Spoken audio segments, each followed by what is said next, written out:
Assalamualaikum warahmatullahi wabarakatuh. Sampurasun, Pak Direktur yang saya hormati, Pak Gubernur Banten, Gubernur Lampung, Gubernur Sumatera Selatan, dan seluruh Bupati, Wali Kota, para Ketua DPRD. Saya tidak mungkin menyampaikan paparan yang seperti yang tadi sampaikan. Tetapi saya ingin ngomong yang hal-hal yang realistis. Yang itu akan menjadi harmonisasi dalam efektivitas pemerintahan agar tetap capai tujuan. Pemberantasan korupsi itu kan intinya bahwa negara harus memiliki kecukupan fiskal agar tujuan-tujuan pembangunan tercapai. Satu, layanan pendidikan harus meningkat. Dua, layanan kesehatan harus meningkat. Tiga, layanan infrastruktur harus meningkat. Yang keempat, layanan publik lainnya harus meningkat termasuk layanan investasi. Saya selalu menyampaikan korupsi itu ada dua, saya bilang. Ada korupsi struktural yang melanggar pasal, diancam dengan pidana, didakwa dan dituntut. Karena itu merugikan negara. Tetapi juga ada korupsi kultural. Artinya sesuatu yang dianggap legal tetapi sesungguhnya merugikan negara. Mana itu letaknya? Letaknya adalah negeri ini masih kuat inefisiensi. Inefisiensi bukan hanya yang dicontohkan oleh Pak Presiden, kita melakukan pembenahan terhadap seluruh struktur anggaran. Tetapi realitasnya pertama adalah bahwa efektivitas pembangunan akan berjalan apabila ada kesetaraan. Di mana letak kesetaraannya? Pertama, kita realistis saja. Hubungan percepatan pengelolaan anggaran yang diajukan oleh pemerintah daerah kepada DPR. Di mana problemnya? Problemnya adalah bahwa di DPR sendiri itu ada problem anggaran. Jujur, kita nggak usah lagi ngomong bahwa ini kita sudah cukup, ini tidak cukup, tidak. Setiap orang pasti ingin ada peningkatan kesejahteraan. Ini contoh yang harus segera dikoreksi. Anggota DPRD mengikuti perjalanan dinas keluar kota, keluar provinsi, tujuannya selain kunjungan kan ada benefit yang bisa dibawa pulang. Kita kalau jujur begitu. Hari ini benefit itu tipis, tapi tipis pun harus dijalankan. Inefisiensinya di mana, Pak Direktur? Yang harus ini segera dikerjakan dengan pemerintah adalah satu anggota DPR berangkat yang mendampinginya 7 orang. Sudah habis 7 tiket pesawat, 7 tiket kereta api, 7 kamar hotel. Dapatnya 500.000. Take home pay-nya itu. Bagaimana ini? DPR itu beranggapan kok kita tidak setara dengan DPR RI misalnya. Provinsi Kabupaten. DPR RI itu jelas. Nah sehingga di DPR RI ketika menjadi anggota DPR nggak usah lagi berpikir fokir saya ngalamin. Nggak usah lagi berpikir aspirasi ngalamin. Karena dari aspek yang kita terima tiap bulan saja sudah cukup. Nah anggota DPRD provinsi dan kabupaten, biaya politiknya sama dengan DPR RI. Tetapi ketika masuk, itu kedudukan keuangannya menjadi jauh berbeda. Karena jauh berbeda, nyarinya itu harus dari perjalanan dinas. Tapi inefisiensi sehingga anggaran DPRD provinsi itu gede banget, tapi masuk ke kantong DPRD-nya kecil banget. Itu kan cerita klasiknya begini. Untuk itu, forum ini saya minta ke Pak Direktur Pencegahan di KPK segera dirumuskan agar kedudukan keuangan ini menjadi setara. Untuk apa? Maka akan ada penurunan anggaran DPR. Sudah turun anggarannya, take home pay-nya menjadi besar. Sehingga uangnya ini akan bermanfaat untuk percepatan pembangunan. Dibanding seperti sekarang, jadi bolak-balik cerita bahwa tidak boleh meminta fokir dalam bentuk arah yang bersifat kepentingan individual. Iya, di forum KPK, di pembahasan tetap ada. Nah, kan dilemanya adalah, kita jujur aja, dilema kepala daerah, diikutin nanti ikut celaka, nggak diikutin regulasi pemerintah macet. Kan ini harus diomongin terbuka, nggak boleh lagi kita pura-pura tidak butuh tapi butuh. Jangan pura-pura di depan orang lain baik banget, di belakang itu diajak ke belakang.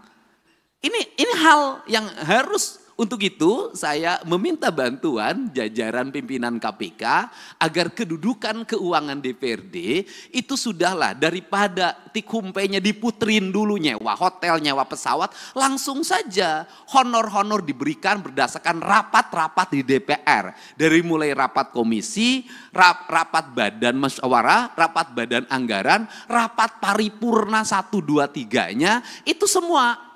Kalau sudah seperti ini, anggota DPRD setiap hari akan di kantor. Karena kalau tidak ke kantor, tidak dapat tikumpai.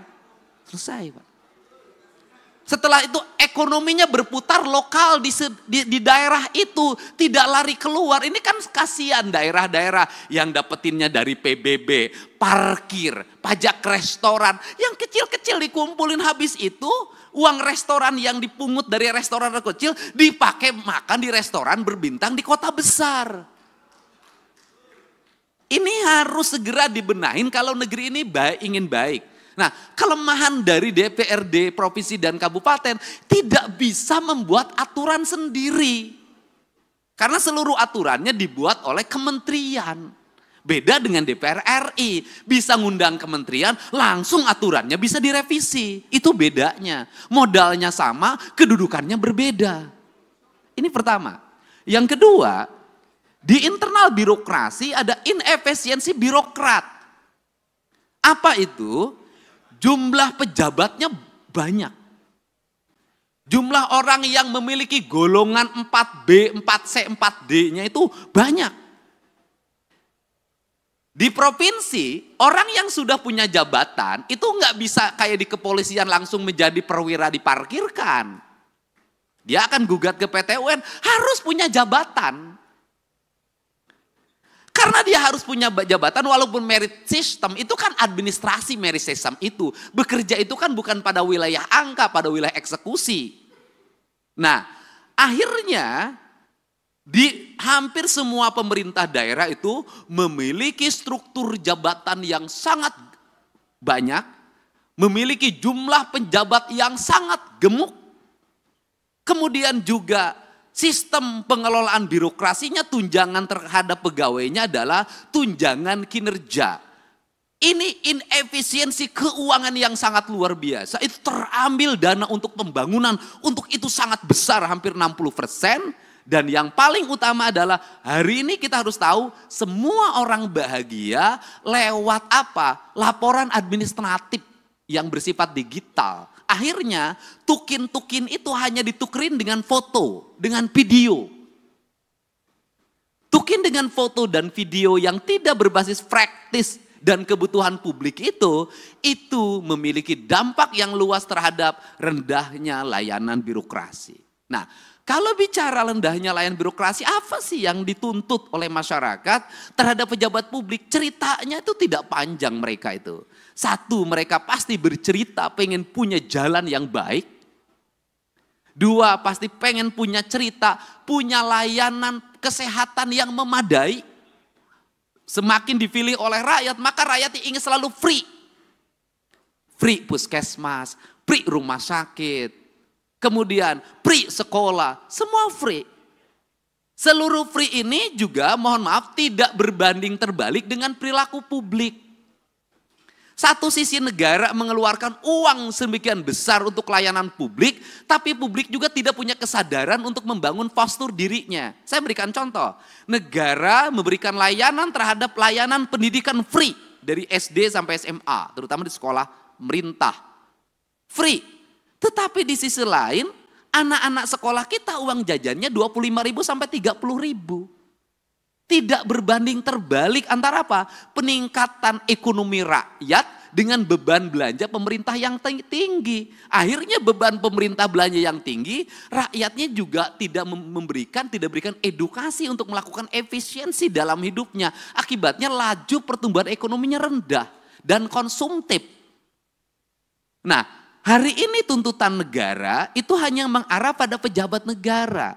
Selalu katakan ganti pemerintah, ganti gubernur, ganti bupati. Kalau menurut saya, dalam analisis saya, rakyatnya juga harus diganti. Enggak bisa, Pak. Model pendekatan warga seperti hari ini, apalagi model pendekatan media sosial yang saya jalani dan saya lihat, enggak bisa jadi pemimpinnya kalau tidak memiliki tangan besi. Publiknya juga harus diedukasi. Bukan hanya pejabat publiknya, bukan hanya anggota DPR-nya, publiknya harus diedukasi. Saya berikan contoh, misalnya pelaporan ke KPK. Saya sampaikan ke Pak Direktur, apakah murni didasarkan pada orang yang konsen pada korupsi? Tidak. Kebanyakan orang yang tidak terpuaskan kalah tender, lapor KPK. Kalau menang nggak lapor. Anaknya tidak diterima di SMA negeri. Pakai kata belece, langsung besoknya bongkar korupsi kepala sekolah. Nah, hari ini saya sampaikan ke Pak Direktur, korupsi bisa terjadi di desa. Kenapa? Setiap hari kepala desa didatangin orang yang mengaku ormas, orang yang mengaku LSM, orang yang mengaku wartawan. Itu sekali datang 10 orang, cepet itu dikasihnya. 1 juta tuh kepala desa sehari. Kemudian di kabupaten kalau bupati wali kotanya nggak tahan, pasti banyak orang yang mengaku A, mengaku B, itu melakukan tekanan dan nyari salah. Kemudian setelah itu dia bergaining, dapat jatah di kerjasama A, kerjasama B, kerjasama C. Nah, ini yang jadi problem adalah Pak Direktur, gubernurnya punya daya tahan, misalnya para bupatinya punya daya tahan, tapi kepala SKPD-nya itu belum tentu punya daya tahan. Kenapa? Gubernur enak, SKPD-nya tinggi Pak, jauh jaraknya ke masyarakat. Kalau bupati wali kota itu dekat ke tetangganya, didatengin tiap hari pusing, akhirnya dilayanin.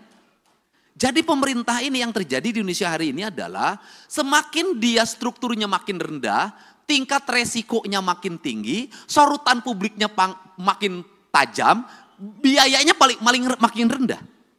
Sehingga ini problem yang harus segera dibenahi. Untuk itu, terakhir, apa sih sebenarnya solusi dari ini semua untuk membalik branding publik kemudian agar terarah? Tidak ada jalan lain bagi pemerintah untuk memanfaatkan platform media sosial secara terbuka. Kalau saya nantang-nantangan aja, sudah saja APBD kita di YouTube kan, di TikTok kan, di IG kan, sampaikan detail itu anggaran secara terbuka, kasih gelondongannya, mereka suruh baca sendiri, karena dengan itulah sesungguhnya brand atau trust kepercayaan akan tumbuh. Karena orang Indonesia itu punya tradisi, semakin diceritakan, semakin dijelaskan, maka dia semakin tidak peduli, semakin ditutupi, semakin penasaran. Dan orang Indonesia itu seneng penasaran. Semakin ditutupi, itu semakin penasaran, semakin diintip. Jadi kalau pintunya dibuka nggak berani masuk orang Indonesia. Tapi kalau pintunya dibuka dikit orang Indonesia tuh seneng masuk karena ini penasarannya. Jadi itu, cuman yang terakhir dibalik itu semua juga bahwa seluruh keterbukaan harus diimbangi juga dengan tingkat kesejahteraan aparatur dengan baik di luar ASN. Justru menurut saya yang berat dihadapi itu adalah para politisi. Standarisasinya tidak ada, tuntutan publiknya kuat, resikonya tinggi. ASN itu ada standarnya, politisi itu nggak ada standarnya. Ini problem. Politisi itu nggak bisa membedakan mana gaji, mana operasional. Kenapa? Karena gaji dan tunjangannya adalah operasional. Itu problem. Nah, itu bagaimana solusinya Pak Direktur? Solusinya begini saja menurut saya. Daripada operasional digabungkan, dianggap sebagai tunjangan bagi para pejabat negara, lebih baik dikasih float. Dari total APBD yang dimiliki, berapa plot yang disiapkan oleh pemerintah dalam bentuk nilai, misalnya gubernur itu misalnya taruhlah 5 miliar atau 10 miliar, yang itu bisa didisposisi untuk menyelesaikan problem-problem sosial secara langsung, agar dia bisa eksekusi. Kenapa? Kalau saya barangkali bisa turun eksekusi wajar lah. Kenapa? Karena saya punya platform media sosial yang memiliki nilai. Tapi kan tidak semua para gubernur punya. Tidak semua para bupati punya. Ketika mengeksekusi ke lapangan, ada banjir. Bendungannya harus diambil alih hari ini. Alat beratnya harus diturunkan. Sembakonya harus dikeluarkan. Kepala daerah yang taat asas terhadap anggaran tidak akan bisa berbuat apa-apa. Kenapa? Belum dibahas. Belum ada pengajuannya. Nah, dia harus bergerak nyari kemana. Tidak semua daerah kaya. Tidak semua daerah punya perusahaan yang digerakkan bayar CSR-nya. Banyak yang pas-pasan. Dia nyaris mati karena tidak punya langkah eksekusi yang bersifat benar menurut negara. Ini yang mesti saya katakan, harus ada platform yang bisa dikeluarkan oleh pemerintah yang itu darurat dan diaudit secara baik oleh BPK dan BPKP serta bisa dipertanggungjawabkan. Sehingga apa? Kepala daerah itu bisa tampil menyelesaikan masalah. Kenapa kepala daerah jarang turun? Kalau turun itu tuntutannya banyak. Kalau nengok banjir nggak cukup di banjir. Sembakonya, penanganan mesinnya, segala macam. Nah, kepala daerah yang tidak siap dengan fiskal tunai itu nggak mungkin. Yang kemarin aja belum balik apa harus keluar lagi, kan itu loh. Nah, ini fakta-fakta yang mesti didiskusikan bersama karena tugas pencegahan adalah mencegah seluruh aparat pemerintah untuk tidak berbuat yang bersifat koruptif dengan cara membuat ruang fiskal agar para kepala daerah memiliki kecukupan fiskal untuk menyelesaikan setiap problem publik yang terjadi. Barangkali itu pengantar dari saya, semoga pertemuan ini menjadi pengantar dan pencerahan. Dan kita menginginkan tidak ada satupun orang yang menjadi pejabat negara ingin dipanggil oleh direktur penyidikan. Tidak ada. Semuanya ingin diundang oleh direktur pencegahan. Enaknya direktur pencegahan tuh bisa senyum-senyum, bisa pegang-pegang, bisa peluk-peluk. Kalau Pak Ujang direktur penyidikan nggak akan sebaik ini. Gitu loh. Untuk itu saya ucapkan terima kasih, saya mohon maaf yang sebesar-besarnya. Mudah-mudahan platform media sosial kita sekali lagi bisa dimanfaatkan untuk menampilkan seluruh anggaran publik kita secara baik dan rakyat bisa mengakses dan membacanya detail anggaran itu. Itulah cara transparansi. Dan yang kedua adalah seluruh belanja harus terarah bagi kepentingan belanja publik. Dan yang ketiga adalah sudah semestinya kita membicarakan bahwa aparatur harus efektif dalam melakukan pengelolaan keuangan, jumlah pegawai juga harus efektif. Dan yang terakhir Pak Direktur, hari ini tuntutan kita di daerah tuh ada yang mempusingkan, jumlah guru yang pensiun banyak, tidak semuanya masuk P3K. Pemerintah harus menyekolahkan anaknya, kalau saya dinargetkan sampai SMA, tapi pemerintah hari ini bingung, ngangkat P3K tidak bisa, ngangkat honorer tidak bisa. Sedangkan jumlah muridnya semakin banyak dan tidak bisa semuanya punya sekolah, negara menyiapkan. Itu juga problem, itu juga problem. Untuk itu saya ucapkan terima kasih. Wallahu muwaffiq ila aqwamit thoriq. Assalamualaikum warahmatullahi wabarakatuh. Sampurasun. Waalaikumsalam warahmatullahi wabarakatuh. Terima kasih. Berikan aplaus kembali untuk Pak Gubernur.